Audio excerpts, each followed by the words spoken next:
आऊज़ु बिल्लाहि मिनश्शैतानिर्रजीम बिस्मिल्लाहिर्रहमानिर्रहीम सल्लल्लाहु अला हबीबिही मुहम्मद व आलिहि वसल्लम। अस्सलामु अलैकुम व रहमतुल्लाहि व बरकातहू। उम्मीद है कि आप हज़रात खैरियत से होंगे। मैं हकीम सफदर तबस्सुम हुसैन सफदर हर्बल क्लिनिक की जानब से आपसे मुखातब हूँ और आप देख रहे हैं मेरा यूट्यूब चैनल हकीम सफदर फालिया। आज की वीडियो का मौजू है मर्दाना बांझपन, इसके असबाब और इलाज। सबसे पहले गुजारिश है कि चैनल को सब्सक्राइब करें, वीडियो को लाइक और शेयर करें ताकि दूसरे ज़रूरतमंद हज़रात तक पहुँचे और वो इससे फ़ायदा उठाएं और मेरे और आपके लिए सदका जारिया हो। मर्दाना बांझपन के असबाब जो हैं वो बहुत वाज़ेह हैं।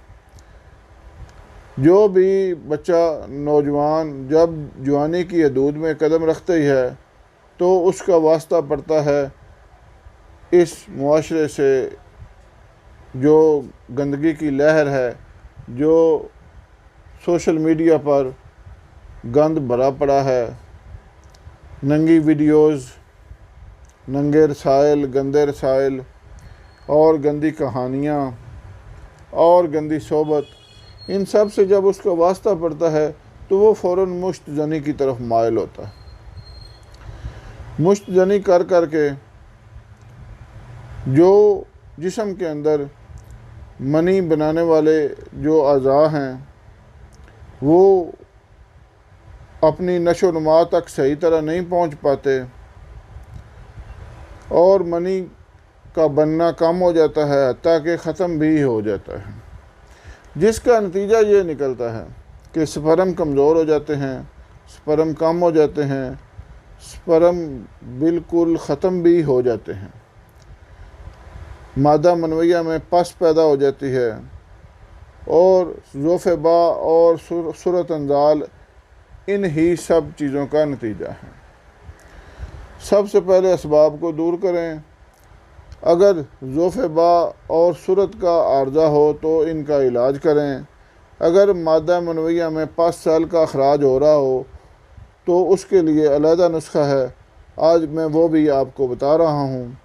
नुस्खा नोट कर लें।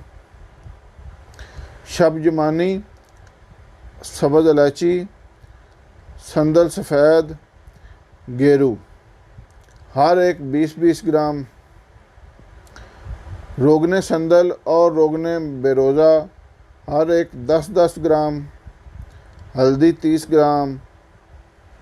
कूटने वाली अशिया को कूट कर पीस कर बारीक कर लें और उनमें रोगनियात को शामिल करें और 2-2 चम्मच सुबह शाम इस्तेमाल करें। इंशाअल्लाह इस नुस्खा से पस सेल मुकम्मल ख़त्म हो जाएंगे। और स्पर्म कम है या नहीं है तो फिर ये नुस्खा इस्तेमाल करें।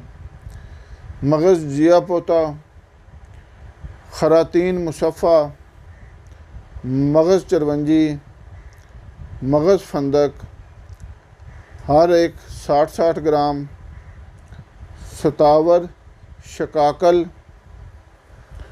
तुख्म उटंगन, जोहर खुशिया, कुश्ता मरजान हर एक 20-20 ग्राम, सालब मिस्री 120 ग्राम, सालब पंजा 120 ग्राम। तमाम अशिया का सफ़ूफ बना लें और सुबह शाम 1-1 चम्मच दूध के साथ इस्तेमाल करें और कम अज़ कम 1 महीना ज़रूर इस्तेमाल करें। और सब इस नुस्खे जात का सबसे पहले ज़रूरी है कि इन नुस्खों को इस्तेमाल करने से पहले आप जो वजूहात हैं उनसे मुकम्मल तौर पर दूर हो जाएं। अगर तो मुश्त जनी की आदत है तो उसको मुकम्मल तौर पर छोड़ें। अगलामबाजी जैसी कभी आदत अगर आपके अंदर है तो उसको मुकम्मल तौर पर छोड़ें। अगर आप नमाज पंजगाना अदा नहीं करते तो वह अदा करें। भाई मज़हब हमारी मजबूरी है, मज़हब कोई शौकिया चीज़ नहीं है। इससे क्या होता है कि ज़हन पाक होता है, नमाज बुराई और बेहयाई के कामों से रोकती है। ये हदीस शरीफ का मफ़हूम है। तो इन सब वजूहात से दूर होकर अगर आप ये नुस्खा जात इस्तेमाल करेंगे तो मुकम्मल फ़ायदा तब भी हासिल कर सकते हैं। उम्मीद है कि आप इन सब बातों का ख्याल करते हुए ये नुस्खे इस्तेमाल करेंगे और मुकम्मल फ़ायदा हासिल करेंगे। दुआओं में याद रखें। अल्लाह हाफ़िज़।